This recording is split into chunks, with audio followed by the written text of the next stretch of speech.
Welcome to Dramas, Dreams, and Drollery. I am Mark, the host of this channel and the author of all works presented on it. India is the name of my granddaughter, who serves as my technical assistant. Please understand that all material offered on this channel is free of charge, but may not be used by you for commercial purposes. I retain the copyright to all of my creations. Today is April 1, April Fool's Day, so it's appropriate for me to present a ludicrous story. Picture a perfectly contented nuclear family whose happiness is shattered by fate. Here is Breach at the Beach. Freckle-faced Chet Davis whistled as he pedaled his bike along Auburn Avenue. It was the kind of spring morning that would cause any newspaper boy to whistle. The sky was clear blue, the temperature was in the 60s, and the day was a no-school Saturday. To the left, he tossed a copy of the Free Press on the lawn of the Jessops, and to the right, another up the driveway of the Giardellis. Reaching a small, neat house painted in blue and white, the boy hopped off the bike and carried a paper to a man bent over a lawnmower. He was Nate Love, the father of Chet's best friend Danny, who at the moment was helping Mother Frances and Sister Eileen clean the garage. By finishing their chores early, the Loves expected many hours for a visit to Spruce Lake State Park. Chet rode away disappointed that Danny would be unable to play later that day. With the tasks completed and a picnic lunch prepared by Frances, the Love family boarded their Ford Taurus. By 11, they were on Interstate 78, heading west, leaving Plainsfield behind. Soon the children were chattering and laughing while playing video games. Their parents simply observed the New Jersey landscape in silence until Nate said to his wife, "Wish I had had time to read the newspaper this morning. The headline story was about President Carter's meeting with Sadat and Begin. Mind if I turn on the radio?" "Oh, I wish you wouldn't. We hardly ever have time to talk. This is a good opportunity." "Okay, what do you want to talk about?" "Well, I hope you don't think I'm nagging for bringing this up again, but we must do something at once to provide for the children's college. They're 8 and 10 years old. That means in 8 years or so, we'll have to begin paying that expensive tuition.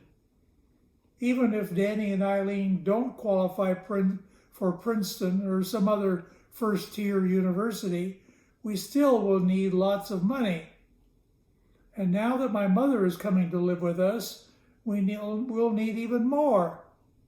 As I see it, I'll have to give up my part-time job and find a full-time position. Your school teacher's salary is just not enough." "Well, I agree that our finances are in poor shape, but I doubt that your suggestion would solve the problem. What's killing us is that large mortgage payment on the house. Making ends meet may be even tougher than you think. There's something that I've been keeping from you. A week ago, I got a letter from my mother in which she discussed her financial status. The tiny pension she receives is inadequate to sustain her. She must be on the brink of starvation. I want to invite her to live with us." "But that's not possible. The addition of my mother to the household is going to burden us considerably.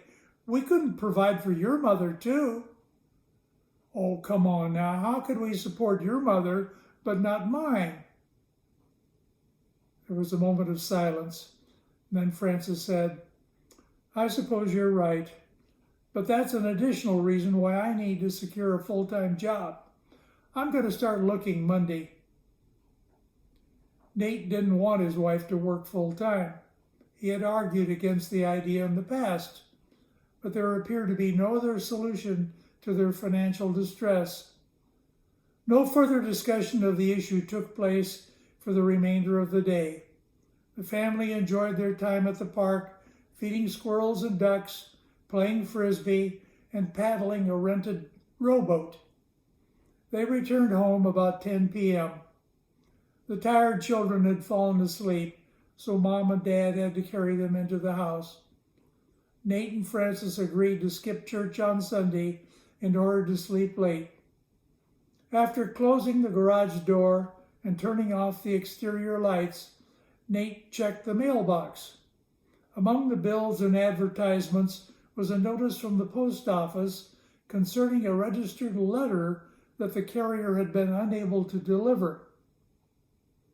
On Monday morning, Frances began to look for a job. Along the way, she stopped at the post office and picked up the registered letter.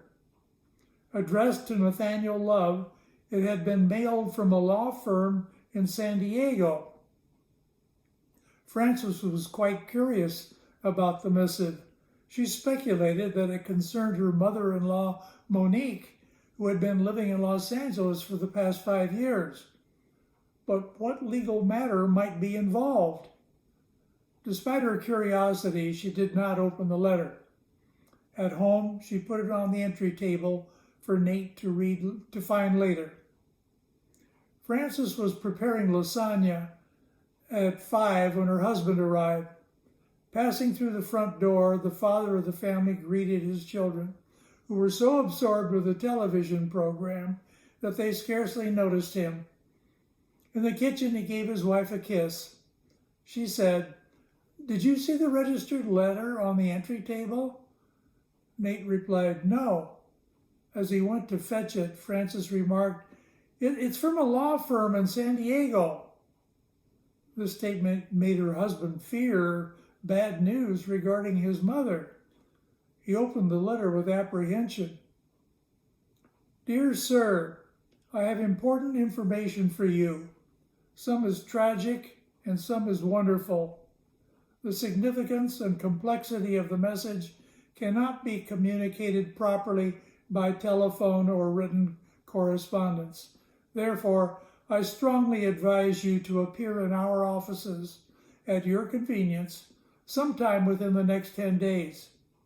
What I have to tell you will easily justify the inconvenience and the expenditure of airfare.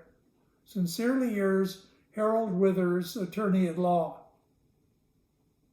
After reading the letter to Frances, Nate reread it several times, trying to discern some unrevealed truth. Husband and wife debated its meaning. The word tragic, though disturbing, seemed unlikely to suggest the death of Monique Love. For what wonderful consequence could possibly arise from her demise? To squelch speculation about that interpretation, Nate made a telephone call to his mother. Although she did not respond in person, a recording of her voice seemed reassuring. Regardless, the Loves concurred that Nate must comply with the lawyer's request. On Monday, the teacher called in sick and took a 5 a.m. flight to San Diego. He reached the office of Harold Withers at 1 p.m. Unfortunately, the man he sought had just left for lunch. Sitting in the outer office, Nate felt very nervous. His anxiety increased when one secretary pointed him out to another with a smile, and the other replied, "Oh, so he's the one." At 3 o'clock, the attorney returned to work and discovered to his surprise that Nathaniel Love awaited him. After introductions, the teacher was escorted into an inner office and seated in a large leather chair. The moment had finally arrived. From a drawer in his desk, the lawyer extracted some papers and held them in one hand while he took a seat opposite his visitor. Before speaking, the barrister stroked his pencil-thin mustache as if to prepare his face to assume the proper demeanor to match the words he was about to utter. As I indicated in the letter, Mr. Love, I have both good and bad news to convey. I shall begin with the bad. Your excellent friend, Leonard Purdick, has died. He was only 38 years of age. The cause of the death was liver failure, apparently a congenital condition. News of the death of Lenny Purdick saddened Nate. He remembered that in Vietnam in 1966, the two had been close buddies. After the war, they had exchanged a few letters, and once in the past, about 5 years earlier, Lenny had flown to Plainsfield from his California home for a short visit. Since then, there had been virtually no contact between them. The voice of Harold Withers brought Nate out of his reverie. Now for the good news. Before his passing, Mr. Purdick had me draw up a will in which he named you as the sole beneficiary of his estate. In a moment, I shall describe in detail the assets which he assigned to you. But first, I have a letter for you to read. It was composed by Mr. Purdick and dictated to one of my secretaries shortly before his death. Dear Nate, I never thought my life would end this way, but when I recall the close calls that you and I experienced in Nam, I should know that life can end at any moment and in any place. Well, buddy, during all the time I knew you, I spoke little about myself. We talked mostly about you and your family. I was silent because I had nothing to talk about. My sole relation in the whole world was a moody, miserly, worthless father whose only interest was making money. The irony is that at death 4 years ago, he was penniless. He once had amassed a great fortune, but greed and errors had reduced it to nothing. All he had left was one large house. That brings the story of me to you. All my life, I've suffered recurring problems with my liver, which I've managed with drugs. A few months ago, a doctor informed me that I had little time left to live. With no relatives, I considered giving the house to a charity. And then I thought about you. You're a great human being with a fine family. Why not let you benefit from my adversity? So there you are. May my small gift bring great joy to you, Francis, and the kids. Your friend, Lenny Purdick. Nate brushed tears from his eyes and issued a deep sigh. Withers gave his visitor a few minutes of respite before continuing. The bequest consists almost exclusively of an enormous estate known as Pacifica Hermosa in Dana Point, California. One of the largest houses in the world, it possesses 103 rooms and 74,000 square feet of space, all situated on 49 acres of land. Included are all furnishings. Regrettably, this magnificent structure is in deplorable condition due to the declining assets of Mr. Purdick Sr. It would require at least $30 million to restore the estate to its original grandeur. Nevertheless, who would not want such a fabulous treasure? There are, however, some important stipulations in the will of which you should be aware. The first is that you may not sell or rent the structure, borrow money on it, or earn money by using it in advertisements or commercial enterprises.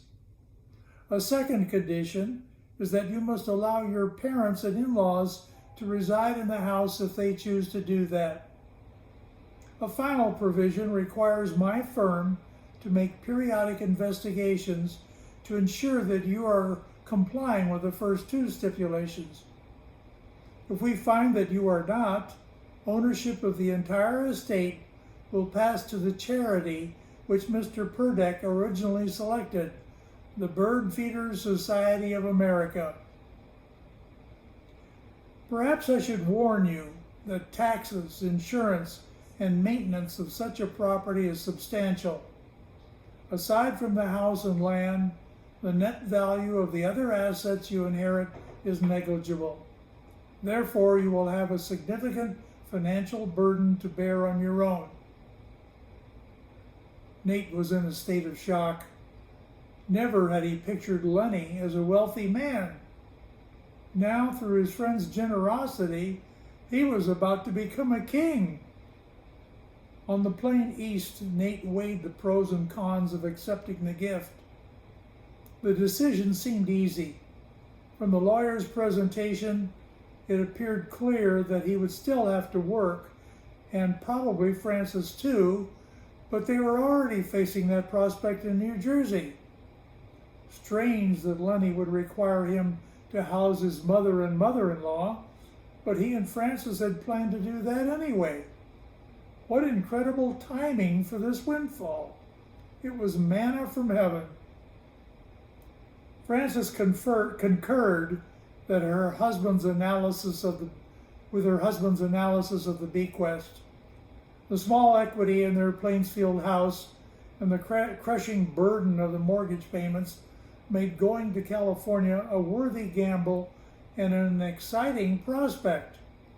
Her mother Angela was willing to go anywhere, and mother-in-law Monique preferred to live in California. What a perfect arrangement. 1 week after school ended, the Loves were ready to begin their new life. They had packed bags, disposed of possessions, and hired an agency to sell their New Jersey home. With plane tickets in hand, all that remained was to board the aircraft. But Frances was having last-minute doubts. She explained them to her husband as they lay in bed on the evening before the flight. Can this really work, Nate? Two things worry me. The first, of course, is the finances. Well, we've gone over that a number of times. Staying in New Jersey is as great a risk as going to California. We have nothing to lose.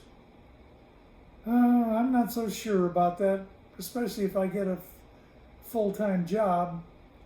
But there's another matter that we haven't discussed at length. Our mothers.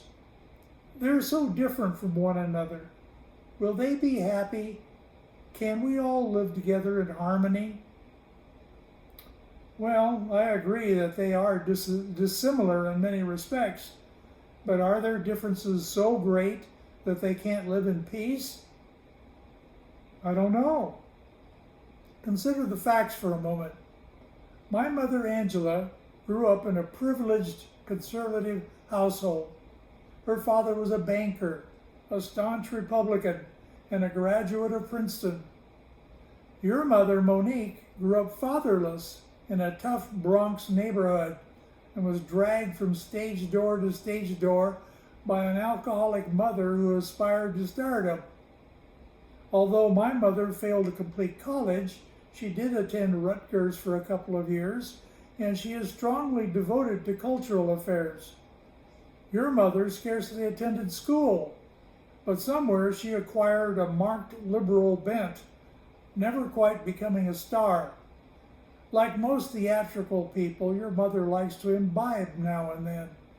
My mother, on the other hand, is a strict teetotaler who regards the entertainment industry as Satan's handiwork. Now, can such disparate personalities exist in harmony? Well, I think you're portraying my mother a little unfairly. There's been considerable instability in your mother's past, too. Your father went bankrupt and left his widow with little to live on. And don't forget that your mother remarried 3 times, whereas my mother had only one husband. But how about all your mother's boyfriends after the death of your father? In this accounting of maternal shortcomings, aren't you overlooking your mother's weight problem? She eats to excess. Well, that's better than drinking to excess like your mother. At this point, the conversation ceased for half a minute. Then Nate spoke again. There's no use going on like this. Our mothers are what they are, and we have to live with them. You're right, but what can we do to ensure that they treat each other with respect? Well, I think I have a solution. That house you inherited is enormous. How about if we assign the two of them to separate wings? Each could be queen of her domain and isolate herself whenever she chooses. Good idea, that might help. In San Diego, the Loves and Francis's mother, Angela Singleton, were met at the airport by Harold Withers and Wiley Mayhew, the acting manager of Pacifica Hermosa. By car, they drove to Dana Point. Monique Love, who had traveled by bus from Los Angeles, awaited them at the estate. All of the new residents of the house were overwhelmed by its size. Before entering the structure, the parties introduced one another.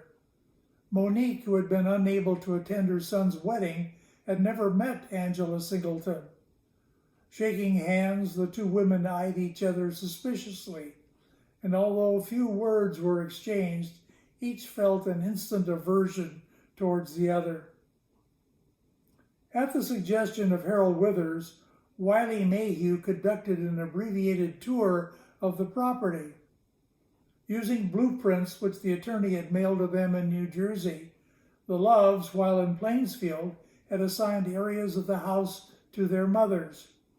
Now, as the group walked through the corridors, Mayhew showed the women their private quarters. Sometime later, as the group moved toward the dining room, Angela whispered to her daughter, "Why does she get 7 rooms while I get only 6? And why is her bathroom so much nicer?" Francis responded simply, "Oh, Mother," but she feared what these questions portended. Before his departure, Mr. Mayhew had some important advice. "I understand that you will be hard-pressed financially to maintain this estate. Undoubtedly, you will want to know the minimum number of staff required to maintain it. I suggest that you close up all rooms except those that you intend to use daily. I would think that you could live comfortably in 20 rooms or less.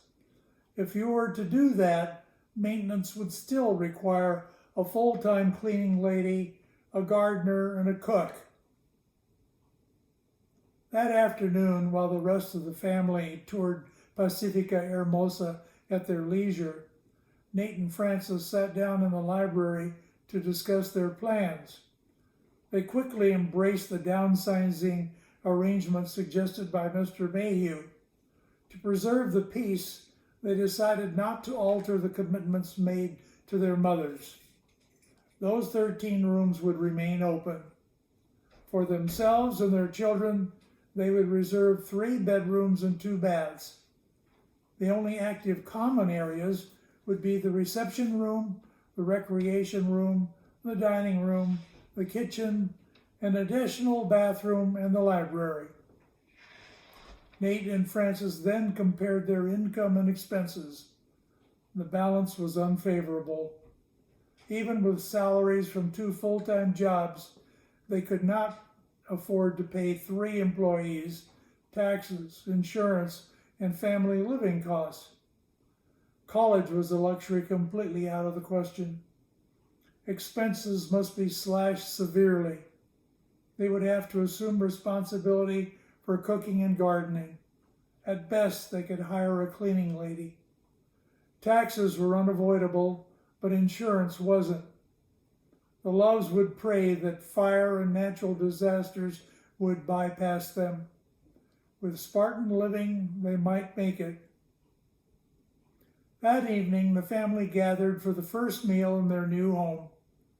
Chinese food from a takeout restaurant seemed wholly out of place in a magnificent dining room with a beautiful mahogany table that would seat 20. As they entered the hall together, Monique broke away from the others and rushed to occupy a seat at the head of the table. Angela then scurried to sit in the chair at the opposite end. Surprised by this spirited activity, the remaining family members found places of their own. The vast space between diners complicated the task of passing food. When Frances suggested that they reposition themselves, both mothers immediately objected. Nate had purchased a bottle of champagne to celebrate the occasion. He proposed a toast, but teetotaling Angela declined to drink alcohol. "Just this once?" asked Nate. "Yes, dearie," interjected Monique. "It'll loosen you up a bit. You won't be so uptight." With a glare, Angela snapped back, "In that case, dearie, you'd better not drink at all. The champagne is apt to make you even looser than you are." Taken aback by these words, Monique countered, "I noticed that you like to wear a lot of flowers on your clothes. When you're out on the street, do funerals follow you?" Angela chuckled and replied, "Do I detect a touch of disrespect? Tell me honestly how you feel being near me." Monique retorted, "Looking at you, dearie, I'd say your 70th birthday is not far away. Probably only 15 years ago." "That's ridiculous," shrieked Angela. "My hair is naturally white, and it will stay that way as long as I live. Yours, on the other hand, will be black only as long as you dye it." Frances tried to intervene, but Monique made a quick retort. "You say you're 67. I'll bet there are a few people alive to contradict you." Angela gave her foe a withering look before saying, "Is it true that at your age you've taken up painting? Well, good for you. They say that paint is a good preserver." Very troubled by the conversation, Nate tried to act as peacemaker. "Please, ladies," he said, "please show some respect to one another." Monique smiled and said to her son, "She's probably not as old as she looks. It's certainly not her fault that before she was born, her mother got frightened by a room full of antiques." Frances turned quickly to prevent her mother from replying, but all she could utter was "Mother" before Angela cut her short with, "Well, her age is her business, but it's clear that she's been in business for a very, very long time." To her son, Monique posed a question. "Didn't you say that at her birthday party last year, you counted 38 candles on your piece of cake?" Unable to curtail this exchange by any civil means, Nate succeeded by shouting, "Enough!" The rest of the meal passed in complete silence. That night, after putting the kids to bed, Nate and Frances discussed the situation. "What are we going to do?" asked Frances. "I don't know," responded her husband. "I'd like to think it was just fatigue from traveling, but I doubt it. The truth is that our mothers know very little about one another. We need to find something that they share in common." "I've got an idea," said Frances. "Tomorrow afternoon, let's get out the family albums. Reviewing photos of us and of them in happy times might change their thinking." Nate shrugged his shoulders and said, "Well, I guess it's worth a try." Fortunately for the serenity of Pacifica Hermosa, mornings were never a problem. An early riser, Monique always finished her breakfast and an outdoor walk before Angela arose. The period of danger extended from noon to 10 p.m. By agreement of all parties, the summer lunch hour commenced at 1. On the second day of their new life, during the hour preceding lunch, each of the Loves spoke privately with their mothers about the need for congeniality. The two elders agreed to cooperate. During the midday meal, neither said a word. Afterwards, the four adults gathered in the reception room around two large photo albums. Frances spoke first. Mother and I want to show you some old pictures of the Singleton family. We'll begin with some of Mother when she was growing up. Nate said, Mom and I have photos to share too. The first pictures are of Mom as a girl. For a few minutes, harmony reigned. As the photos circulated, the mothers smiled without uttering a comment. Finally, Angela could control herself no longer. Holding up a photo of Monique, she said, Isn't it sad? She looks the same today as she did 60 years ago. Uncertain of the implications of those words, Monique held up a photo of Angela as a baby and said, Look, Angela had an unfortunate accident in her childhood. She was born. Angela immediately shot back, Monique was a surprise to her parents. They expected a boy or girl. Monique retorted, I'll bet your folks had to diaper your face. Rolling his eyes, Nate begged the combatants, Please don't do that again. Several minutes of silence ensued, during which Frances turned to photos of her mother's debutante party. Monique gazed at a single picture and remarked, If she belonged to the cream of society, she must have passed through the separator machine. Angela retorted at once, Her family acquired polish by drinking it. Monique added, I'll bet this debutante party took place in a freight car. Nate frowned and said to his mother, Don't lose your temper. Angela observed, Oh, she never loses her temper. She always has it. Monique barked back, When you were a kid, your father should have kept you in a freezer so you wouldn't get spoiled. At this point, Frances restored order by delivering a spirited lecture about proper conduct. She ended by saying, Now, let's see some photos of Monique's early years. The first picture showed her as a child playing on a grimy street in the Bronx. The subject offered her own description. The neighborhood in which I lived was extremely tough and poor. Angela couldn't resist the opportunity to elaborate. I'll bet people on your block who couldn't afford a nutcracker just played nuts in your eye and asked you to wink. Frances glared at her mother. When Nate held up a photo of his mom in high school, Monique volunteered, Though located in a disadvantaged area, our school was excellent. We had many smart students. Angela quipped. For her senior exam, they made her count to 10. From memory. Before Frances could intervene, she added, At that school, teachers often made Monique face the wall to keep the other kids from screaming. To arrest this battering of her mother-in-law, Frances changed the subject of discussion. Let's see a few photos of my mother's marriage ceremony, she said. It was a very formal affair. Formal wedding? Queried Monique. That must mean her father tied a corsage to the shotgun. Ignoring the comment, Frances said, Here's a picture of Mom's first husband bringing her flowers. Bringing her flowers? Asked Monique. He must have thought she was dead.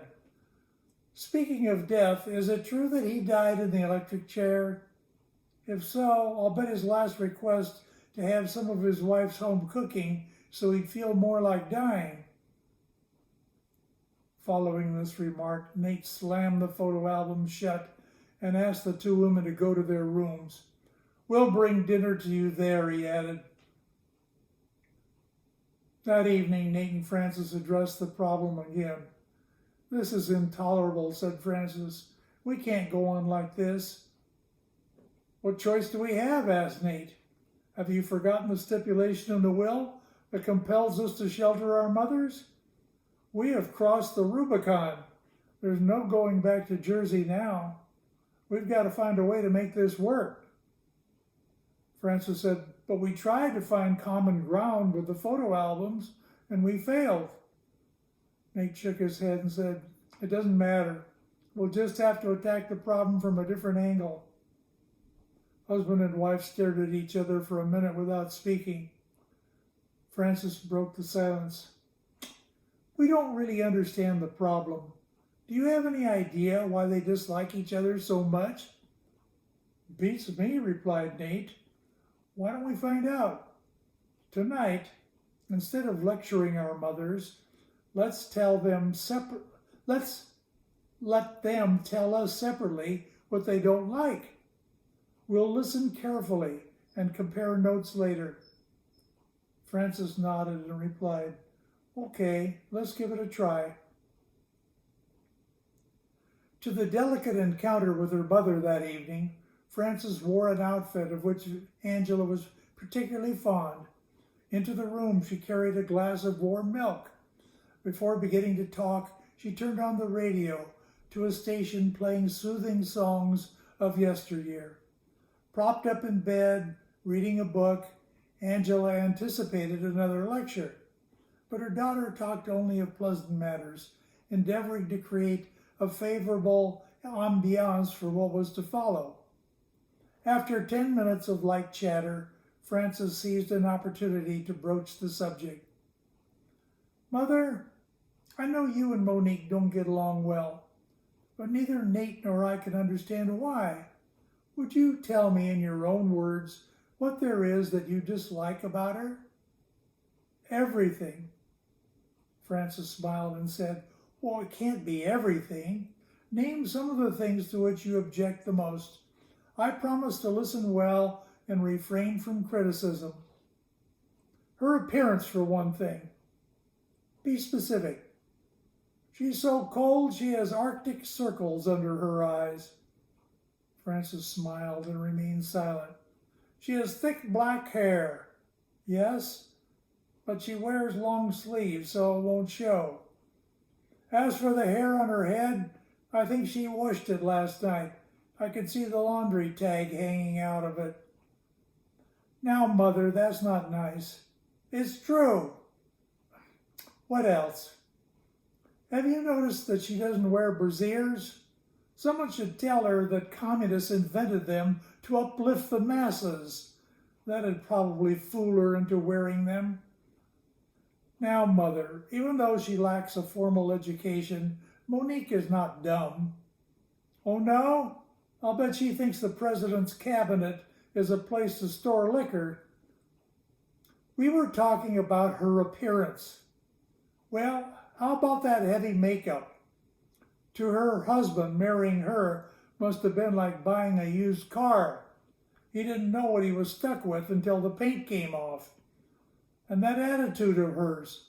I'd tell her to wipe the vicious scowl off her face, but I wouldn't want her to be a hypocrite. I think she has a good time only when she's in bad company." "Mother, that's no way to insult people." "Do you know a better way?" "Monique is imperfect, we all are, but I believe she's a person of integrity." There's a vast difference between us. My uprightness has never been questioned. Hers has never been mentioned." "Is there anything else?" "Well, as I told you, I dislike everything about her. Have you seen her table manners? She eats so fast sparks fly from her knife and fork. And the way she talks, I've seen better conversation in alphabet soup." Unlike Frances, Nate did not attempt to set the stage for his talk. He used a direct approach, but obtained subtler results. "Mom, I'd like to talk to you about Angela. Rather, I'd like to have you talk about her to me. Tell me what you think is wrong. I'll listen." Actually, there's just one bad habit of hers that I'd like to break. What is that? Her breathing. Come on, Mom, be serious. Well, I just plain detest her looks. What do you mean?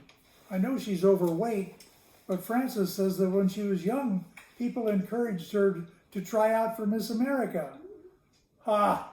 I'll bet she missed by 2 feet, 12 inches on each hip. Those same people who suggested a tryout for Miss America probably compared her face to a poem. I'd agree to that, it's so full of lines. But she does have nice, even teeth. Numbers 1, 3, 5, and 7 are missing. You make her sound ugly. I wouldn't call her ugly just because she's catching the 4:30 broom out of town. Mom, she isn't a freak. No? Well, if she took a bath some night, she might discover an arm she didn't know she had. Is there anything else that bothers you? Yes, generally speaking, she's generally speaking. And she has a superior attitude. Give her an inch and she thinks she's a ruler. Well, she does come from a privileged family. Isn't it obvious? She holds her nose so high in the air, there's an inch of snow on it. Her family has a long history in America. She could trace herself back to the Revolutionary War. That doesn't surprise me. She was probably one of those bags thrown overboard at the Boston Tea Party. 1 month after the Loves had established themselves at Pacifica Hermosa, the verbal war still raged full force. Neither mother would yield an inch to her foe, and neither would heed the advice or pleas of her child. Frances Love had secured a valuable position with an insurance company. This gain had eased somewhat the financial strain on the family. Now all would be well if a way could be found to heal the human schism. In late July, Frances and Nate held one of their periodic strategy sessions devoted to bringing peace to the household. 2 hours of discussion resulted in a new plan. Instead of trying to obviate quarrels, they would enhance the self-esteem of their mothers. Perhaps pride in themselves would curb antisocial conduct of the 2 women. The conspirators agreed to initiate their scheme on the following day, but an unexpected development thwarted its implementation. That evening, the dinner menu consisted of meatballs, French fries, string beans, and rolls. Weary from an afternoon walk on the beach, the 2 mothers were unusually quiet at the table. Danny was describing a visit to a friend's house while the food was being passed around. Suddenly, Angela noted a deficiency on her plate. I don't have any French fries. Danny stopped talking. The others gave Angela annoyed looks. Monique stood up and yelled to her foe at the opposite end of the table, Well, here you are, dearie. Simultaneously, she shoved the bowl of French fries, shuffleboard style, the length of the table. The missile struck Angela's plate with such force that the fries flew all over the woman who desired them. Oh, dear me, said a smiling Monique. Shocked, the target of the projectile brushed the food off her clothing as Frances rushed to aid her. And then, with fire in her eyes, Angela grabbed the nearest bowl. To Monique, she shouted, Perhaps you didn't get any meatballs, dearie, before launching the bowl in a similar manner with equal effect.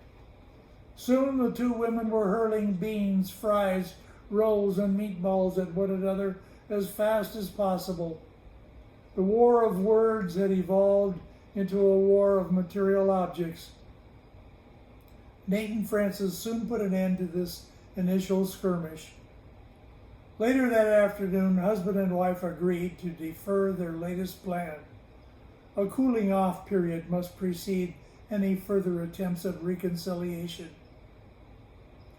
2 weeks later, the Loves revived their thwarted scheme. They began with an evening intended to celebrate Monique's theatrical career.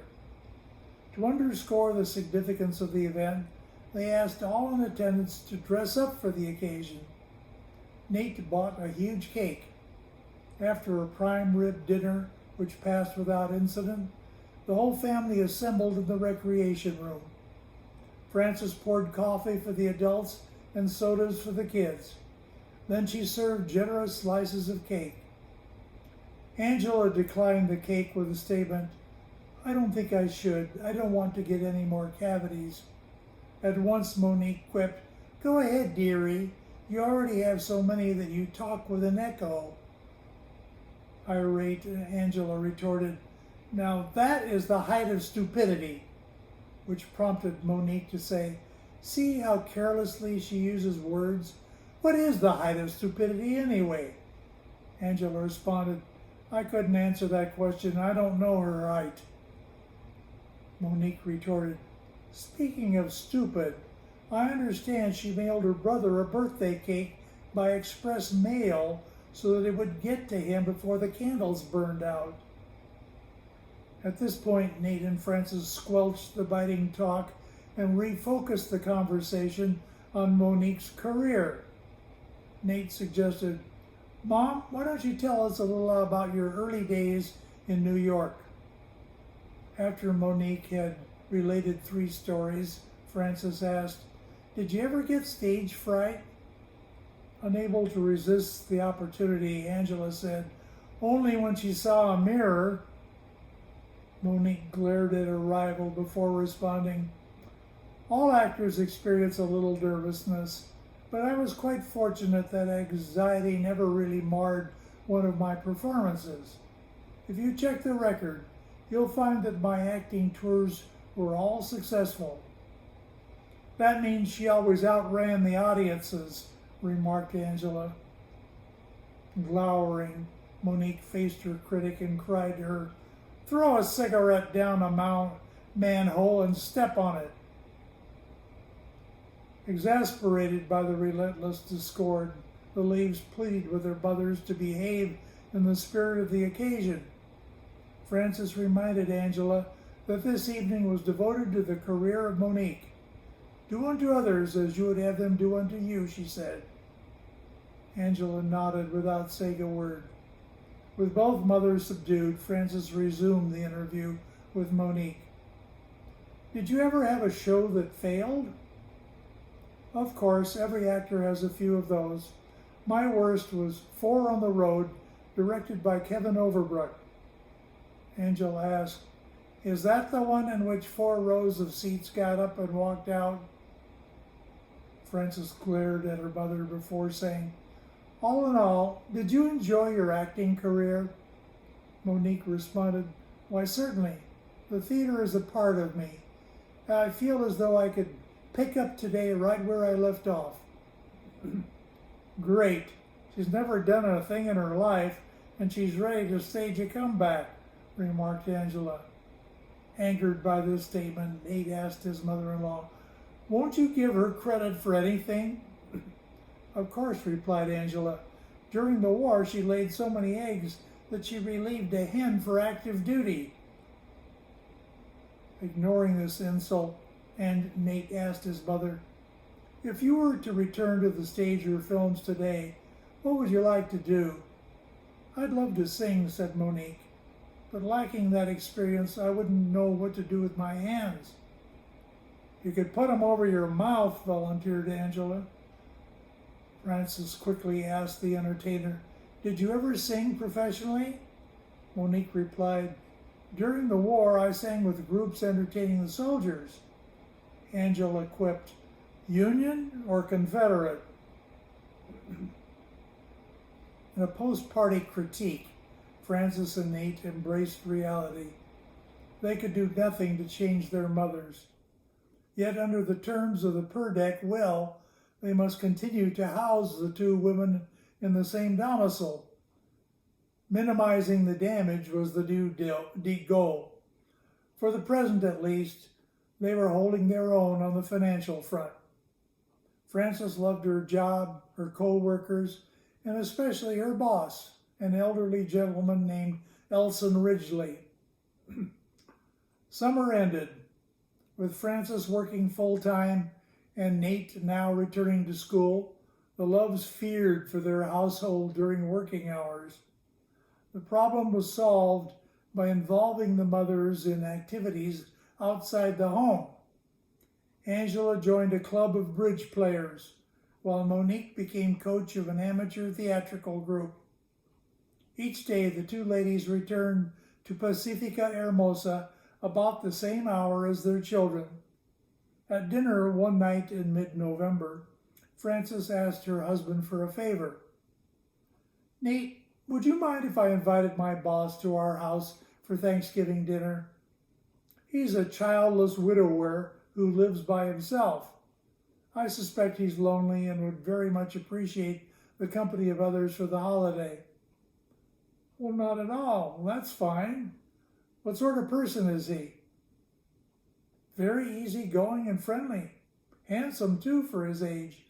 I understand that he was once an outstanding athlete." On hearing these remarks, Angela and Monique pricked up their ears. "You say you're inviting him for Thanksgiving dinner?" asked Monique. "Why, yes," said Frances. "I thought it might be nice to do." "That's very charitable of you, dear," said Angela. I concur. Tell us more about him." "Well, I don't really know what else to say," said Frances. "I've never seen him outside of work. He drives a beautiful luxury car and resides in an upscale residential complex, so I assume he's affluent." "Is that so?" remarked the two women simultaneously.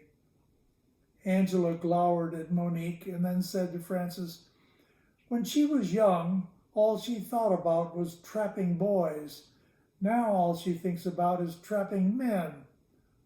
Monique countered, "She'd have a better chance of catching a man if she'd keep her trap closed." Angela remarked, "She believes in every man for herself." Looking her foe in the eye, Monique inquired, "Is it true you speak French?" "Mais oui," replied Angela. "I'll bet you learned it in 6 easy liaisons," declared Monique. To her daughter, Angela said, "Her husband mastered every tongue but hers." To Nate, Monique said, "She knows all about men, but only men who know about her are dead." Facing her rival, Angela suggested, "Go to the theater and ask a male usher to seat you. That way you'll know what it's like to have a man escort you down the aisle." Pacifica Hermosa was a beehive of activity on Thanksgiving morning.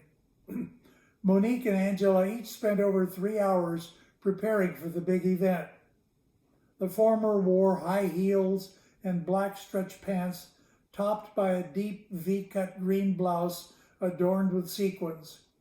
Her face bore the usual heavy makeup, along with unusually long false eyelashes. Large yin and yang earrings dangled from her ears. The latter wore a conservative navy blue pantsuit over a white knit top. Low-heeled shoes covered her feet. A simple gold pendant around her neck matched the small gold earrings on her ears. Cosmetics were applied sparingly, except for an excess of lipstick. Elson Ridgely arrived in his Mercedes convertible shortly after noon. Dressed in a gray suit and a red tie, he looked every bit the handsome athletic man that Frances had described. By the conclusion of introductions, during which he had described Angela and Monique as paragons of grace, the two mothers were in love. Moreover, they were on their best behavior. Not one disparaging word escaped their lips for 5 minutes in the presence of the visitor. Unfortunately, this Thanksgiving was an abnormally cold day for November in Southern California. To conserve money, the Loves had heated only a small part of the house. Frances apologized to her boss at the entrance. "I hope you understand, Elson. If we were to heat all of Pacifica Hermosa, the bill would be astronomical. Until spring, we're heating only the kitchen, dining room, and recreation room. We even sleep in the cold." To Mrs. Singleton, these words were incendiary. Pointing to Monique, Angela said to Elson, "Yes, it's so cold that her teeth chatter at night. She has to get up and take them out of the glass." Monique replied at once to her rival, "It's still cold. I can see your tooth chattering." Turning to Elson, she added, "But it's a very strong tooth. Years ago, when she wanted to open a can, she used to hook that tooth on the edge of the can and have her husband chase her around until the can opened." Enraged, Angela pointed to Monique. "They say she used to have a tattoo of an anchor on her chest. But since she dropped anchor here, the tattoo is now on her stomach." Monique smiled and said to Elson, "Here in Dana Point, this woman is known as the cleaning lady. Her phone picks up more dirt than a vacuum sweeper." Angela looked at her foe in the eye and declared, "Your mouth is so big it must take 2 men to kiss you." Monique replied, "Have a chair, preferably of the electric variety." Angela said to Elson, "She's been drinking again. I saw her lipstick on the trough." Monique retorted, "I have some advice for you, dearie. Stop throwing your cigarette butts in the toilet. Don't you remember how hard it is to relight them?" Utterly humiliated by this abusive language in front of her boss, Frances yanked her mother by the arm and escorted her to another room for a private conference. Nate led the guests to the warm entertainment room and got Danny and Eileen to occupy him momentarily while he took Monique to a separate conference space. At the insistence of Nate and Frances, the two mothers remained in their suites until the guests had departed. Monique and Angela dined on trays, while the rest of the family dined with Elson Ridgely. To husband and wife, the tranquility of the Thanksgiving meal seemed surreal. In the days after this debacle, neither mother felt remorse. Each assigned full blame to the other. Furthermore, each grew increasingly enamored of Elson Ridgely and firmly believed that the other woman is the sole barrier in the path to his heart. Thanksgiving Day marked a watershed in the War of the Mothers. Despite minor physical skirmishes in the past, it had been to this point largely a verbal struggle. Now they reversed themselves and refused to talk to one another. The combat continued as fiercely as before. It simply assumed a different form. 2 days after Thanksgiving, Angela attached a taut, thin wire 6 inches above the floor across the entrance to Monique's wing of the house. Dinah Livingston, the innocent cleaning lady, stumbled over it and sprained an ankle. Hearing about this accident, Monique poured milk of magnesia into a glass of warm milk destined for Angela. She gloated the following day upon learning that Mrs. Singleton was indisposed and unable to come to the dining table. In early December, Angela constructed a pea shooter and began peppering Monique with beads at unexpected moments. Not to be outdone, Monique reciprocated by tossing a homemade stink bomb into her foe's quarters. A few days later, Angela sneaked into Monique's bedroom and scrawled on the wall in lipstick, How mean of people to make fun of your teeth. After all, every kid in your tough neighborhood had to use barbed wire for dental floss. The following day, Monique, using a screwdriver, etched into the wall of Angela's bathroom. Want to take up a hobby? For you, we recommend bathing. By the middle of the month, the two wings of the house had become fortresses.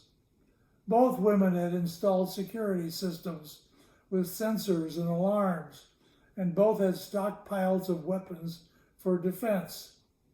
Involved with their own busy affairs, Nate and Frances were not cognizant of the changes.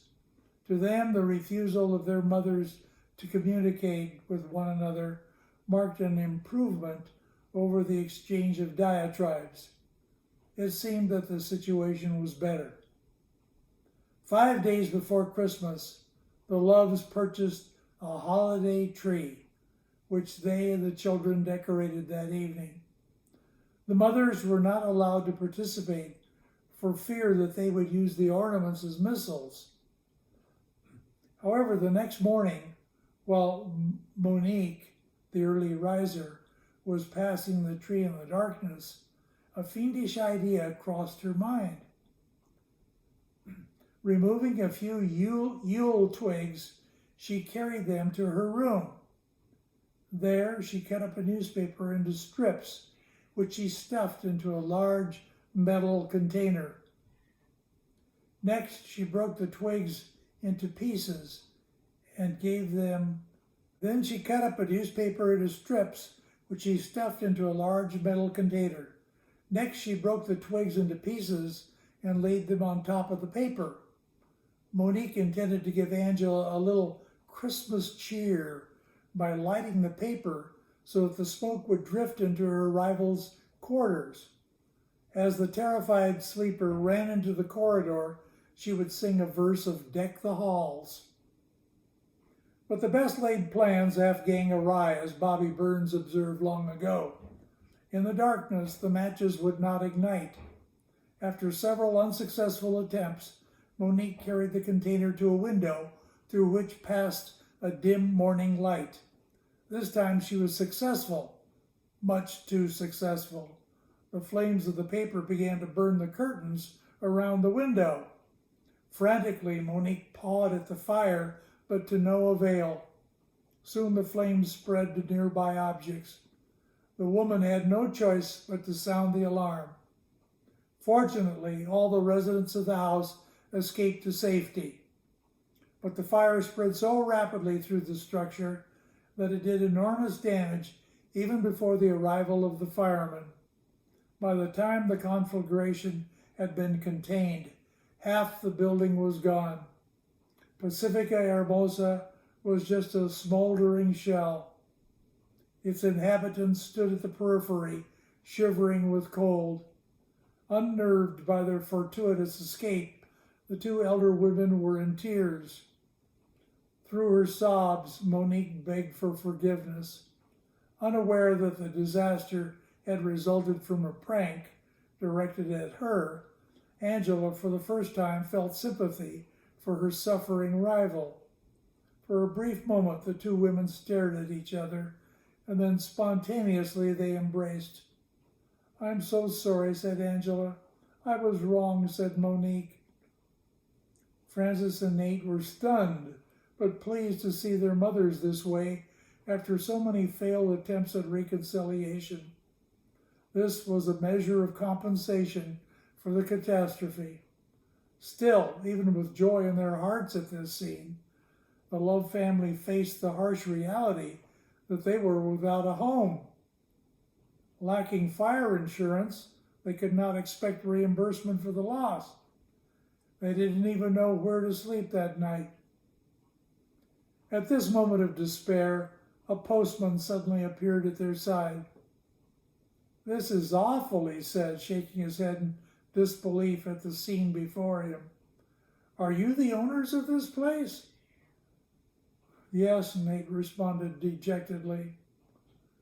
"Well, then this is yours," said the mail carrier, handing Nate a registered letter. Please sign here. The letter was addressed to Mrs. Frances Love. Dear Frances, when I divorced your mother years ago, I wanted to get far away from her.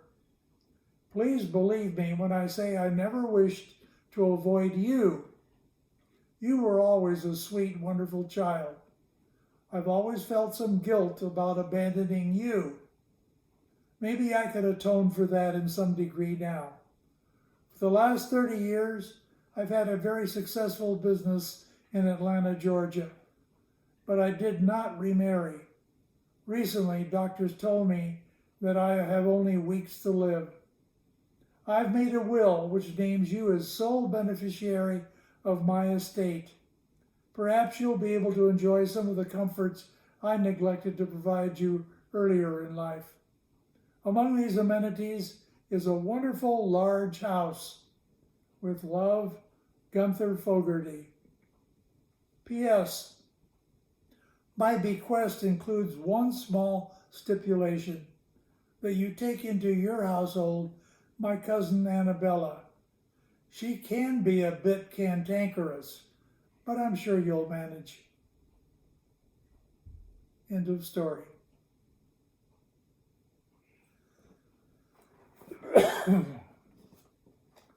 After a lengthy struggle with the recalcitrant mothers, Frances and Nate clearly do not need to enlarge their household with a cantankerous cousin.